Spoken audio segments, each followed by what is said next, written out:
بسم اللہ الرحمن الرحیم۔ السلام علیکم۔ غامدی صاحب کے ساتھ سوال و جواب کی نشست کو لے کر حاضر خدمت ہیں۔ اس پلیٹ فارم سے آپ دیکھتے رہتے ہوں گے، غام صاحب سے ہم نے ہزاروں کی تعداد میں مختلف موضوعات پہ گفتگو کی۔ بڑے سنجیدہ نوعیت کے علمی، فکری، تاریخی، فلسفیانہ نوعیت کے مباحث زیر بحث آتے ہیں۔ ان کی دینی فکر، اس پر لوگوں کے اشکالات، تنقیدات، ابہامات، توضیحات، ان کو بھی غام صاحب سے ہم طلب کرتے ہیں۔ غام صاحب، آج ذرا میرا موڈ نہیں ہو رہا کسی سنجیدہ موضوع پہ گفتگو کرنے کا، تو خواہش ہے کچھ ہلکی پھلکی آپ سے بات چیت کی جائے۔ امید ہے ہمیشہ کی طرح آپ کوآپریٹ کریں گے اور جواب دیں گے۔ تو سوال میں وہ پوچھنا چاہتا ہوں جو مختلف مواقعوں پہ سننے والوں کے اذہان میں آتے ہیں، ہمیں کمنٹ سیکشن میں بھی دیکھنے کو ملتے ہیں، لوگ ہم سے ملتے ہیں تو پوچھتے بھی ہیں، خود ہمارے ذہن میں بھی بس کیوریوسٹیز ہوتی ہیں۔ تو اب چونکہ آپ لائیو جا رہا ہے، پھنس چکے ہیں، تو جواب تو دینا پڑے گا، تو میں پوچھ لیتا ہوں۔ یہ بتائیے گا کہ جب کوئی سوال آپ سے پوچھا جاتا ہے، کوئی کسی پروگرام میں یا کسی لائیو ڈسکشن میں یا کسی مجمع میں، تو آپ کے دماغ میں پروسیس کیا ہوتا ہے جواب دینے کا؟ یعنی جیسے سوال آدمی پوچھ رہا ہوتا ہے، آپ سوچنا شروع کر دیتے ہیں، یا میں نے اس کا پہلے کیا جواب دیا تھا، یہ سوال اٹھ کہاں سے رہا ہے؟ کیونکہ ہم نے دیکھا ہے کہ جب بھی آپ جواب دیتے ہیں، چاہے پہلے دیتے ہوں یا رائے میں تبدیلی کے بعد دیتے ہوں، وہ بڑا اسٹرکچر ہوتا ہے، بڑا کمپوز ہوتا ہے، بڑا منطقی ربط ہوتا ہے اس میں۔ تو دماغ کے اندر پروسیس کیا چل رہا ہوتا ہے؟ یعنی ایک منٹ کے اندر کیسے وہ کیا چیز ہے جو دیکھتا ہے؟ کہ آپ یہ دیکھتے ہیں کہ جی مطلب میری فکر کے اصولوں میں یہ کہاں بیٹھ رہا ہے؟ تو میں تھوڑا سا اس کو جاننا چاہتا ہوں کہ سوال سننے کے بعد آپ کے داخل میں کیا ہو رہا ہوتا ہے جس سے جواب کا ظہور ہوتا ہے؟ میں تو یہی آج تک سمجھتا تھا کہ میں احساس ذمہ داری کے ساتھ گفتگو کرنے کے لیے یہاں آتا ہوں۔ آج معلوم ہوا کہ آپ موڈ کی بنیاد پر آتے ہیں، تو اگر آپ کا موڈ نہیں ہے تو میں بھی گزارش کر سکتا ہوں کہ میرا بھی موڈ نہیں ہے۔ میں ان سوالوں کا جواب دینے کا مکلف ہی کیوں ہوں؟ دیکھیے، انسان کسی بھی علم میں جب داخل ہوتا ہے تو طالب علمی کے زمانے میں چیزیں ایک ایک کر کے واضح ہوتی ہیں۔ ہر انسان کے ساتھ ایسا ہی ہے۔ اللہ اپنی پیغمبری کے منصب پر جن لوگوں کو فائز کرتا ہے، ان کے بارے میں تو یہ کہا جا سکتا ہے کہ ان پر اللہ کا علم نازل ہو جاتا ہے۔ عام انسان، جس کو میں ہمیشہ ادا کرتا ہوں کہ صحیح و خطا کے مراحل سے گزر کر سیکھتا ہے، پھر علم کی تنقیح ہوتی چلی جاتی ہے، اور ایسا بھی ہوتا ہے کہ بہت بڑی تعداد پہلے سے موجود علم کی عالم ہوتی ہے۔ زیادہ تر لوگ ایسا ہی، سائنس میں بھی اسی طرح ہے، جغرافی میں بھی اسی طرح سے ہے، تاریخ میں بھی اسی طرح سے ہے۔ اس میں اگر آپ کوئی سوال کرتے ہیں تو بنیادی کردار انسان کا حافظہ ادا کرتا ہے، یعنی اس نے کیا پڑھا تھا، کیا سمجھا تھا۔ اس کے سامنے اگر سائنس کے مقولات تھے تو وہ کیا کیا تھے، وہ زندگی کے مختلف مراحل میں ان کو دہراتا رہتا ہے۔ دہراتا رہتا کا مطلب کیا ہے؟ یعنی کبھی ان کو بیان کرنے کے لیے دہراتا ہے، کبھی پڑھانے کے لیے دہراتا ہے۔ مجھے یاد ہے کہ جس زمانے میں ہم باقاعدہ تدریس کرتے تھے، پڑھاتے تھے، تو بعض ایسی کتابیں جو عام طور پہ درسوں میں پڑھائی جاتی ہیں وہ یاد ہو جاتی تھی، یعنی پوری کتاب یاد ہے۔ زمخشری کی مفصل میں نے ایک سے زیادہ مرتبہ پڑھائی، یا اسی طرح سے سبع معلقات ایک سے زیادہ مرتبہ پڑھائے تو یاد ہو گئے ہوئے، یہ ہو جاتا ہے۔ یہاں کیا ہے؟ وہاں بنیادی طور پر حافظہ یہ کردار ادا کرتا ہے۔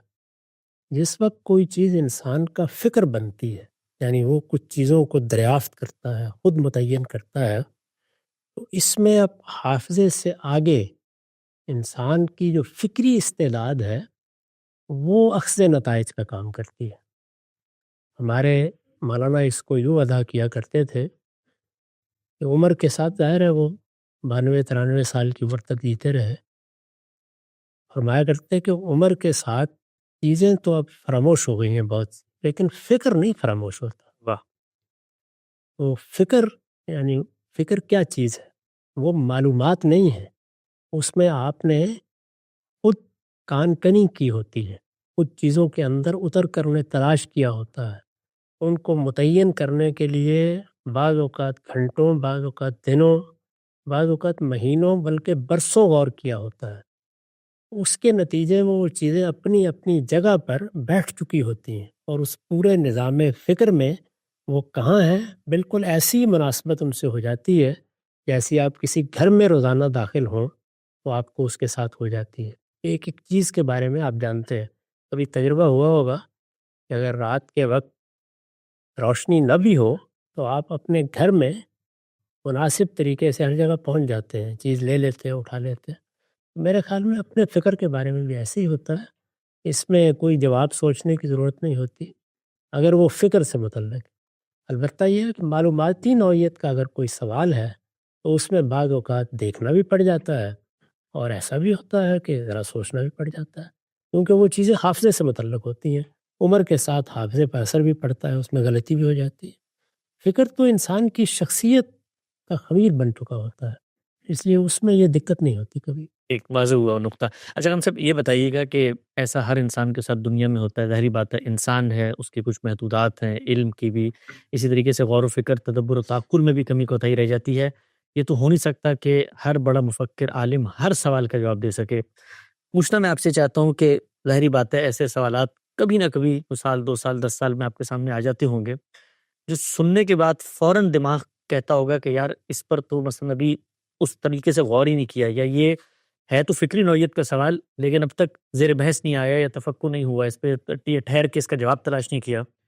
تو اس موقع پہ جو بڑا کوئی عالم ہوتا ہے، ظاہری بات ہے اس کا ایک پبلک پرسیپشن ہوتا ہے، تو دماغ اس وقت کیا کہتا ہے کہ مثلا اس موقع پہ کوئی جواب، کیونکہ علم تو ہوتا ہے کہیں نہ کہیں سے بن سکتا ہے تو جواب تو دیا جا سکتا ہے.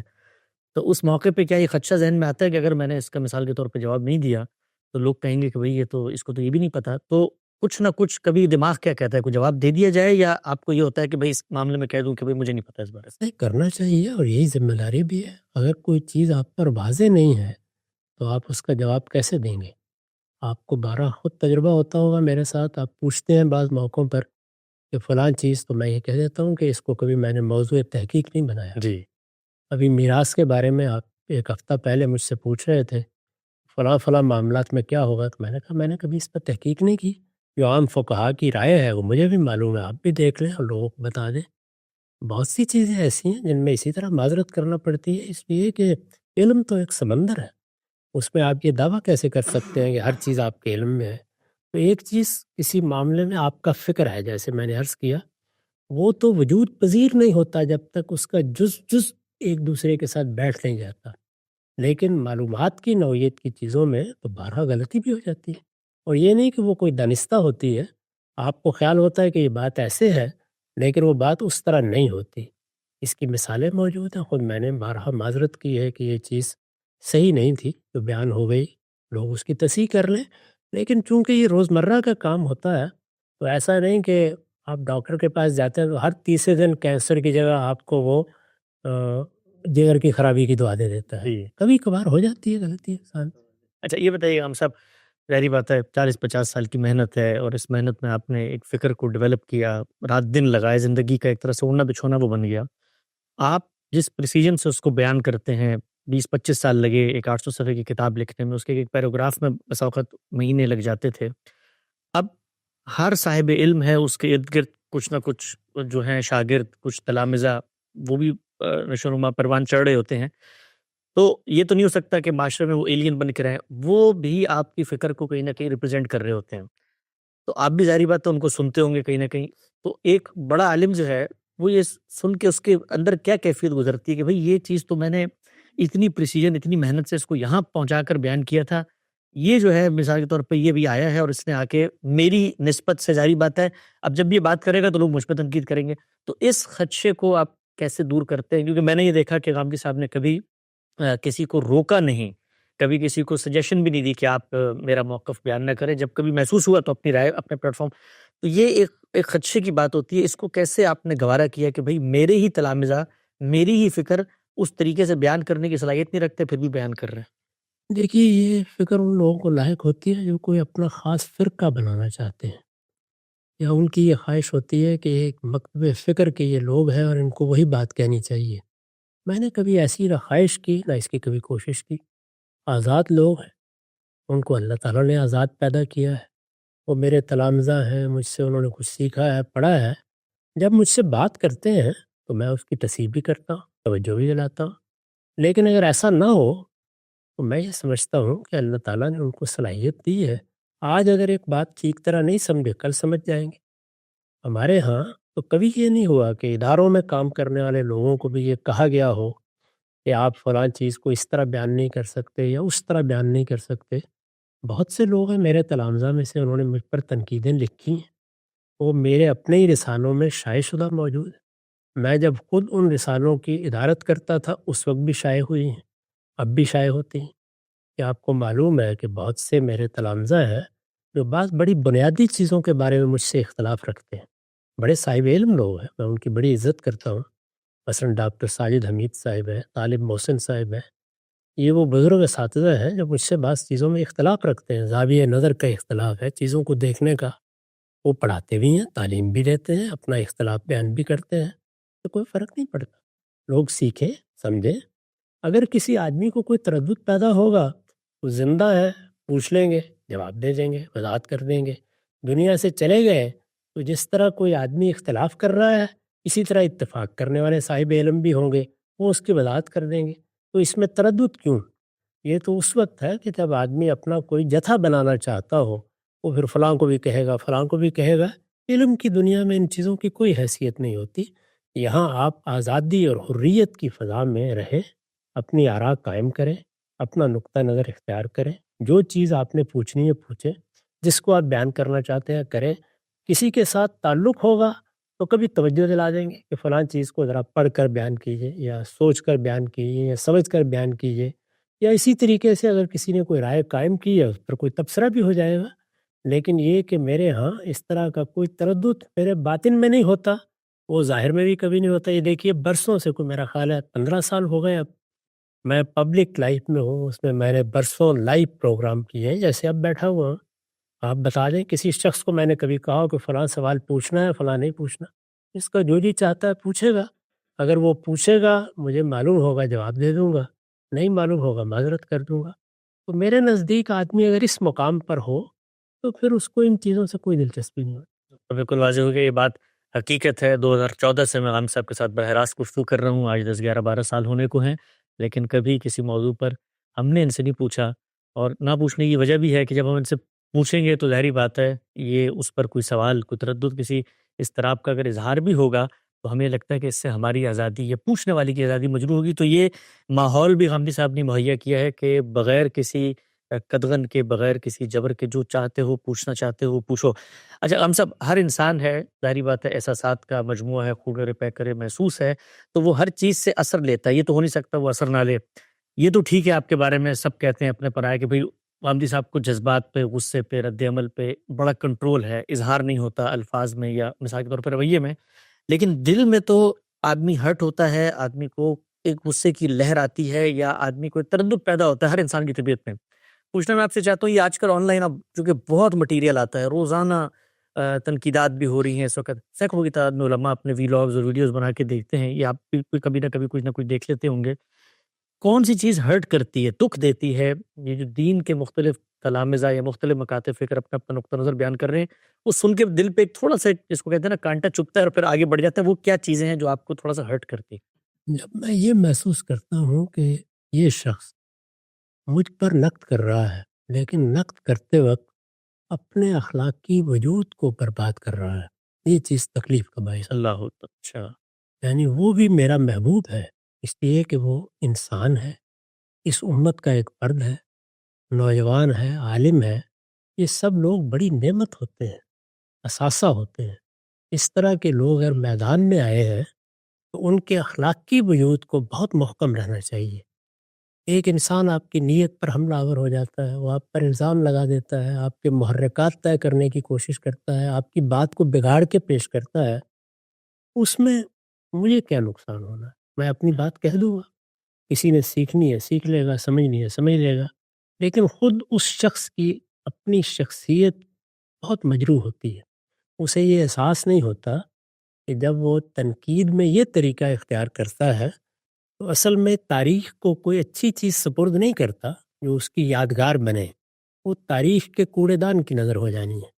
تاریخ میں صرف آرکائیو نہیں ہوتا، کوڑے دان بھی ہوتا ہے۔ تو یہ کسی شخص کی بڑی بدقسمتی ہے کہ اس کی تحریریں، اس کی تنقیدیں، اس کی اس طرح کی چیزیں اس کوڑے دان کی نظر ہو کر رہ جائے۔ مجھے چونکہ وہ محبوب ہے تو اس لحاظ سے تکلیف ہوتی ہے کہ کاش یہ تنقید ضرور کرتا لیکن اپنے اخلاق کی وجود کو قائم رکھتا۔ تنقید کے بارے میں بارہا عرض کر چکا ہوں کہ صحیح تنقید کیسے ہوتی ہے۔ انسان دوسرے کا موقف بالکل ٹھیک طرح سے متعین کرے۔ اگر اس میں ادنیٰ درجے میں کوئی تضاد یا کوئی تناقض محسوس ہوتا ہے تو سمجھنے کی کوشش کرے کہ صحیح موقف کیا ہے۔ اگر کوئی شخص زندہ ہے اور کوئی تردد ہے تو اس سے رابطہ کر کے سمجھے، پوچھے اس سے کیا بات کہی ہے تم نے۔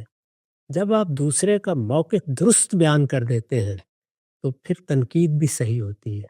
پھر یہ کہ تنقید تو اگر علم ہے تو علم پہ ہونی چاہیے، عمل ہے تو عمل پہ ہونی چاہیے۔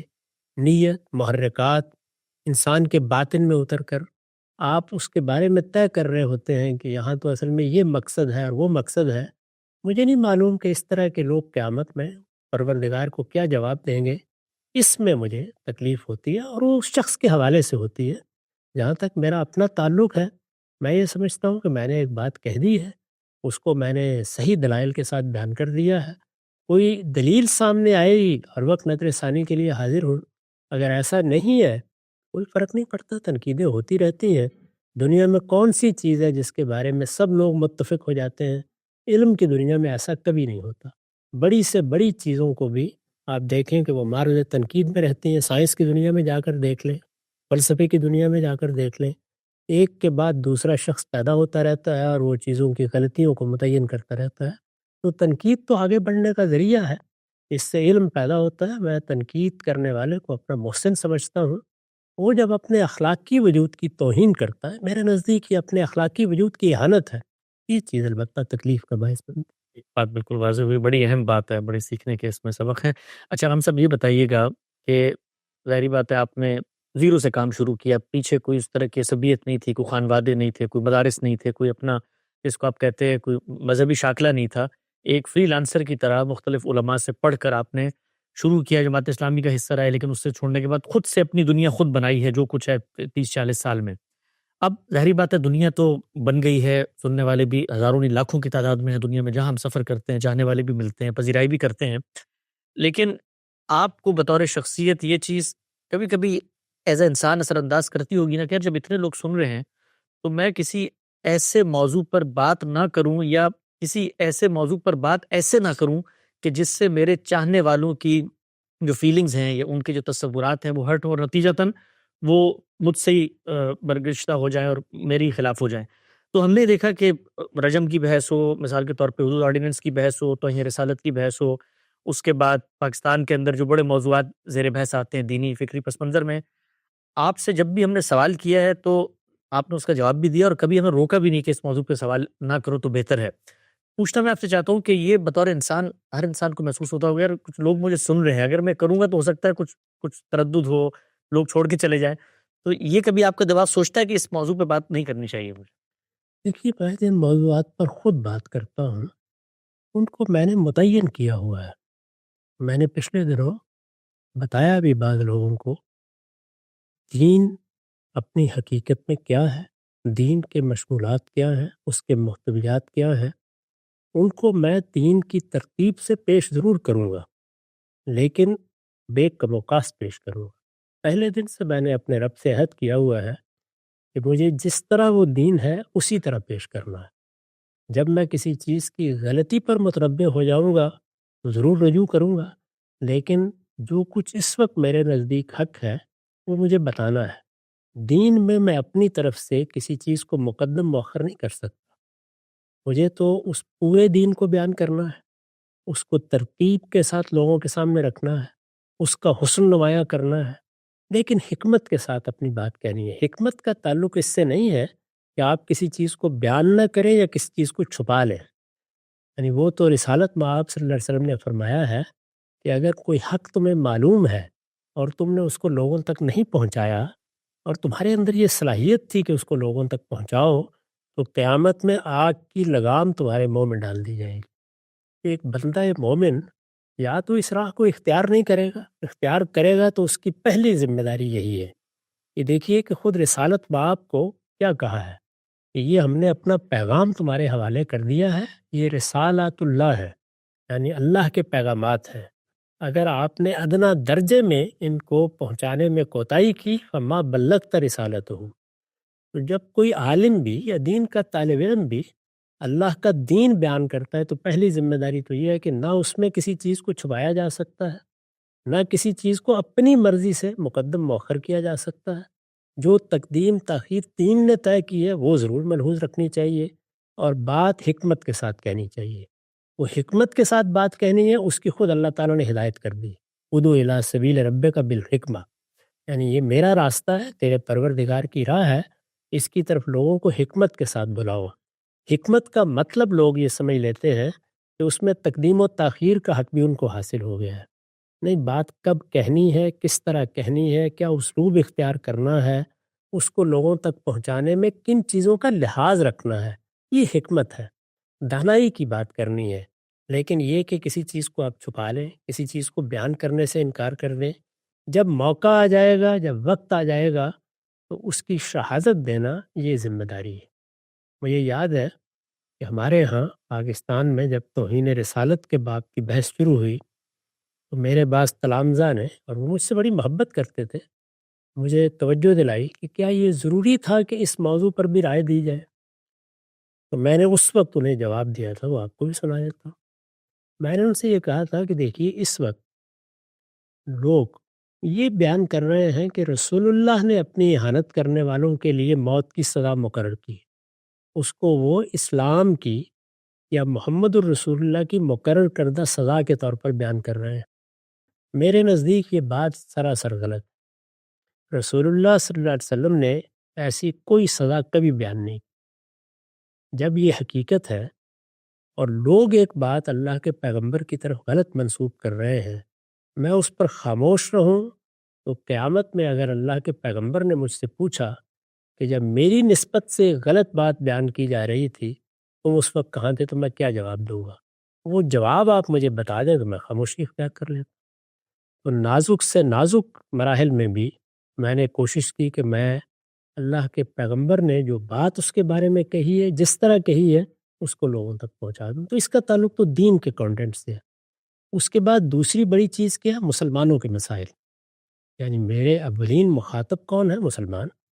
مسلمانوں کے مسائل، قرآن مجید کو دیکھیے نا، وہ دعوت کی کتاب ہے، اللہ اس میں اپنا کلام پیش کر رہا ہے، لیکن جو اس کے بعد دوسری بہت بڑی چیز زیر بحث ہے وہ بنی اسرائیل ہے، یعنی مسلمان قوم زیر بحث ہے جس کو اللہ تعالیٰ نے اپنا پیغام دیا۔ تو مسلمانوں کے بعد متعین مسائل ہیں، بعض رویے ہیں، انہوں نے بعض چیزوں کو اختیار کیا ہے، بعض چیزوں کو وہ چھوڑ رہے ہیں، ان کے بارے میں متنبع کرنا یہ ظاہر ہے کہ ہر دین کے عالم کی ذمہ داری ہے۔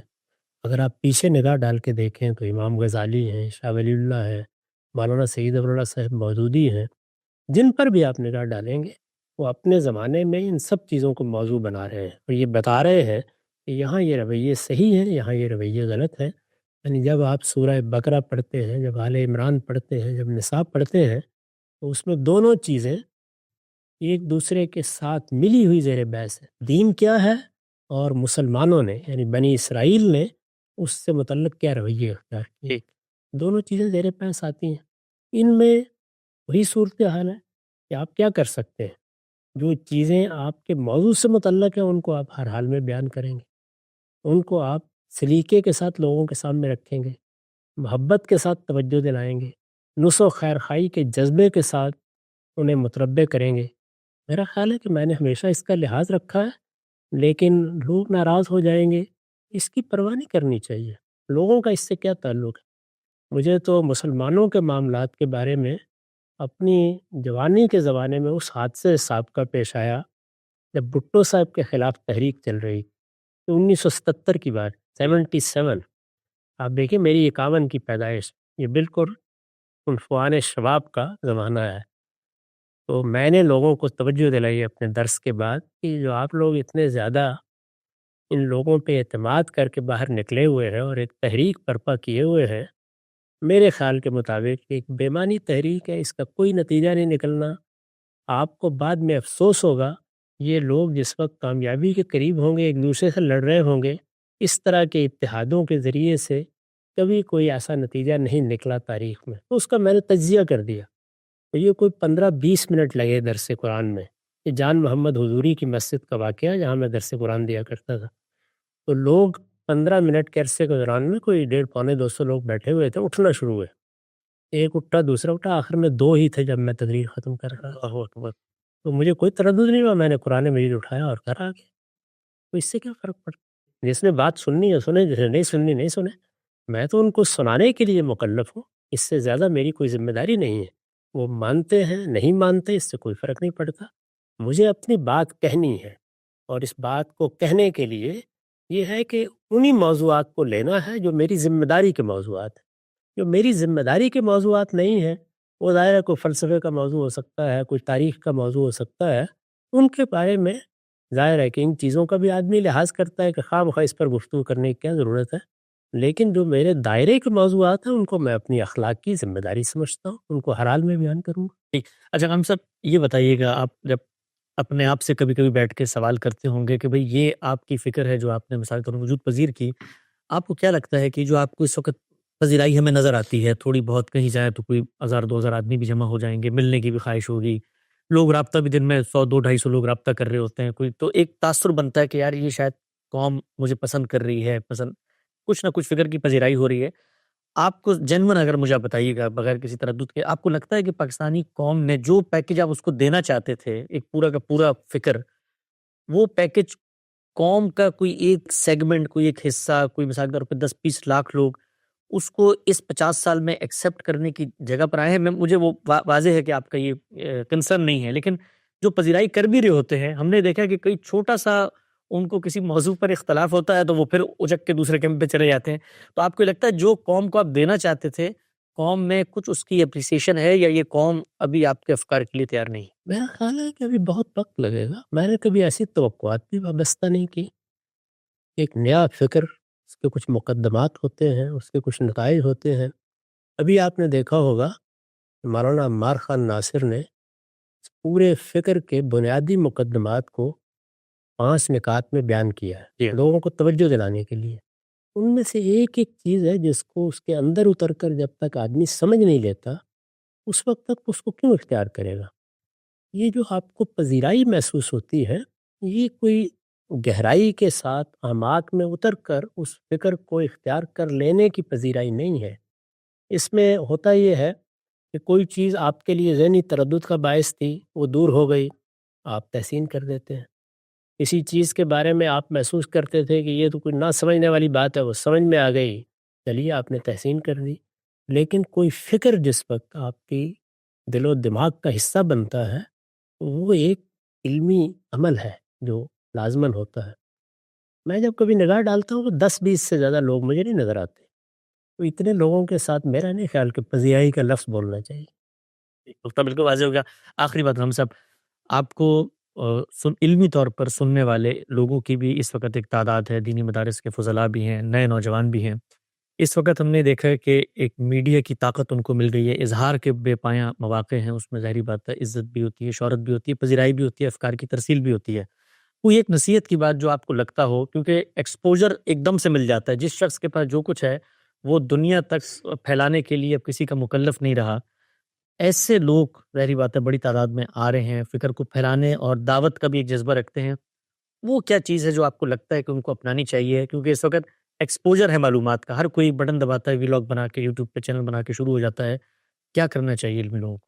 میرے نزدیک 2 ہی چیزیں ہیں، اپنے اخلاقی وجود کی حفاظت۔